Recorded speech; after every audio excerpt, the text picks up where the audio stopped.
voilà, c'est en 3 étapes. Première étape, nous avons la mise en évidence. Deuxième étape, nous avons l'observation. Et troisièmement, nous avons l'interprétation. Et si cela est fait, nous allons maintenant essayer de voir comment est-ce que l'eau va se dissocier en donnant les ions H2+ et les ions OH-. Donc, la dissociation. La dissociation de l'eau, je vais encore vous donner quelques petites définitions qui vont être bénéfiques cette fois-ci. Nous avons premièrement ce qu'on appelle la protolyse. La protolyse. Et c'est quoi la protolyse?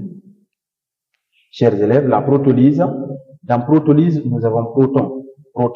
Donc, la protolyse, c'est un transfert de protons entre deux molécules chimiques. En d'autres termes, lorsqu'on vous demande de définir la protolyse, nous allons dire que c'est une réaction chimique au cours de laquelle il y a un transfert de protons entre deux molécules. Nous prenons ici exemple entre deux molécules, une molécule AH plus une molécule B. Nous allons obtenir la molécule AH va céder son proton H+ à la molécule B. Donc, au niveau de A, il va nous rester A-, plus. Au niveau de B, nous allons avoir maintenant B qui va accueillir H+. Donc, nous aurons BH+. C'est une réaction de protolyse.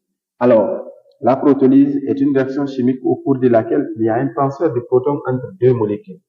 Un exemple, de façon générale, nous avons ce qu'il y a. Après ça, nous avons ce qu'on appelle l'autoprotolyse. Autoprotolyse. L'autoprotolyse, c'est quoi, chers élèves? La seule différence entre la protolyse et l'autoprotolyse, c'est le préfixe qui est là, auto. Maintenant, lorsque nous avons auto, ça va maintenant faire allusion à la question de soi. Donc, si par là, c'était un transfert de protons entre deux molécules, cette fois-ci, on va dire c'est un transfert de protons entre deux molécules identiques. Donc, si nous prenons ici AH+, on doit encore prendre toujours AH.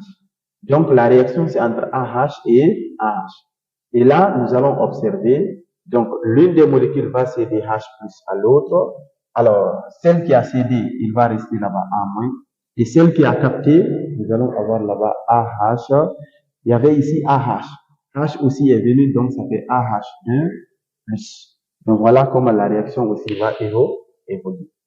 La protolyse, c'est une réaction chimique au cours de laquelle il y a un transfert de protons entre deux molécules. L'autoprotolyse est une réaction chimique au cours de laquelle il y a un transfert de protons entre deux molécules identiques. Mais ce qui nous intéresse cette fois-ci, c'est l'autoprotolyse de l'eau. C'est ce qui va être la réaction de dissociation de l'eau. Voilà, après avoir défini la protolyse et l'autoprotolyse d'une molécule, nous allons prendre ici maintenant l'autoprotolyse de l'eau. Nous avons dit que la protolyse, c'est un transfert de protons entre deux molécules. Et l'autoprotolyse, c'est un transfert de protons entre deux molécules identiques. Et cette fois-ci, on a plus de précision. On dit l'autoprotolyse de l'eau. L'autoprotolyse de l'eau, nous allons dire que c'est une réaction. Donc, voilà cette fois-ci, quand on dit l'autoprotolyse de l'eau, c'est une réaction chimique au cours de laquelle il y a un transfert de protons entre deux molécules identiques d'eau, ou bien deux molécules d'eau identiques. Donc, nous pouvons écrire cette équation juste en fonction de la réaction de la définition, disons. Nous allons prendre une première molécule d'eau, H2O, plus une deuxième H2O, donc ça va nous donner quoi? L'une des molécules va céder un proton à l'autre, H+. Maintenant, ici, c'est H2O. Quand on enlève H, il va nous rester ici HO. Comme c'est un plus qui est parti, alors il va nous rester ici moins. Plus. Et cette fois-ci, c'est cette molécule qui va maintenant capter H+. On a ici H2O. Lorsqu'elle capte H, on va avoir en tout H3O. Il y a un plus qui est venu, donc H3O+. Ou bien, lui-là, on peut l'écrire comme ça encore, OH-. C'est la même chose. Donc, voilà, on peut écrire OH- ou bien HO-. Mais si vous constatez, au niveau de ces réactions, j'ai mis comme ça. Ça donne, j'ai mis comme ça les deux doubles barres. Et il faut retenir que les réactions d'autoprotolyse sont des réactions qui ne sont pas totales. C'est-à-dire, la quantité initiale que nous allons envoyer ici, elle ne va pas se transformer totalement. Si elle ne va pas se transformer totalement, la réaction aura une flèche qui a deux sens. Il y a l'aller et le retour. On dit alors que c'est une réaction partielle. On peut aussi la qualifier d'une réaction réversible. C'est-à-dire, elle n'est pas totale. Donc, on peut écrire autrement cette équation, H2O plus H2O. Nous disons que c'est 2 H2O, ça donne réversiblement H3O plus OH moins. Donc, voilà la réaction de dissociation de l'eau ou bien la réaction de l'autoprotolyse de l'eau. Donc, chers élèves, voilà les points qui vont expliquer ce qu'on appelle la dissociation de l'eau. Autre exemple d'autoprotolyse. Autre exemple d'autoprotolyse. Chers élèves, c'est pas seulement l'autoprotolyse de l'eau qui existe, ou bien c'est pas seulement cette question qu'ils vont vous poser. On peut vous demander encore l'autoprotolyse de certaines molécules. Plus classique, nous parlons par exemple de l'autoprotolyse de l'ammoniac. L'autoprotolyse de l'ammoniac. Et l'ammoniac, c'est NH3. Et de la manière dont nous avons défini l'autoprotolyse de l'eau, c'est de la même façon qu'on va définir aussi l'autoprotolyse de l'ammoniac. Sauf qu'à la place de l'eau, nous allons mettre là-bas l'ammoniac.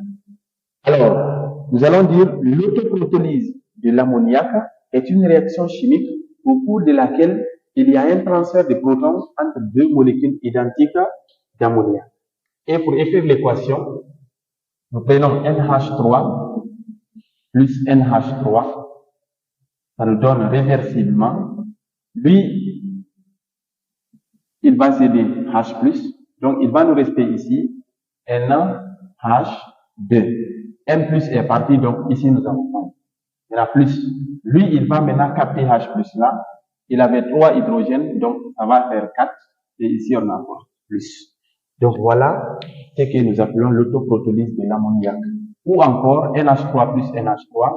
Donc 2NH3 nous donne réversiblement NH2 moins plus NH4 plus. Et les ions là sont appelés les ions amidures. Les ions amidures. Et ça, on appelle les ions ammonium. Lors de l'autoprotolyse de l'ammoniac, les ions obtenus sont l'ion amidure et l'ion ammonium. On peut encore vous parler d'une autre. Encore la définition, nous allons dire que c'est une réaction chimique au cours de laquelle il y a un transfert de protons entre deux molécules identiques d'ammoniac. Du coup, nous allons prendre aussi C2H5OH plus C2H5OH. Et qu'est-ce que nous aurons? Mais attention, c'est pas n'importe quel hydrogène il faut enlever ici. L'éthanol est un alcool. Alors, il faut jouer sur l'hydrogène de la fonction alcoolique. Autrement, c'est sur l'hydrogène là on va jouer. Ici, dans ce groupe-là. Donc, je peux prendre l'hydrogène qui est là, je l'emmène ici. H+, il va nous rester ici, le C2H5O, on a levé H, donc il reste moins. Plus, l'autre là va accueillir, ça fait le C2H5O, il y avait H. H aussi est venu, donc ça fait H2, maintenant et le plus. Voilà ce que nous allons écrire ici. Donc, au niveau de cette réaction encore, c'est très simple. Les ions là sont appelés maintenant les ions éthanolates. Les ions éthanolates. Là où on a l'anion. Et là où nous avons le cation, on va l'appeler les ions éthanolammonium. Les ions éthanolammonium. Donc, voilà certains exemples de réactions d'autoprotolyse des molécules. Donc, après ça, nous allons prendre maintenant le point qui concerne le produit ionique de l'eau.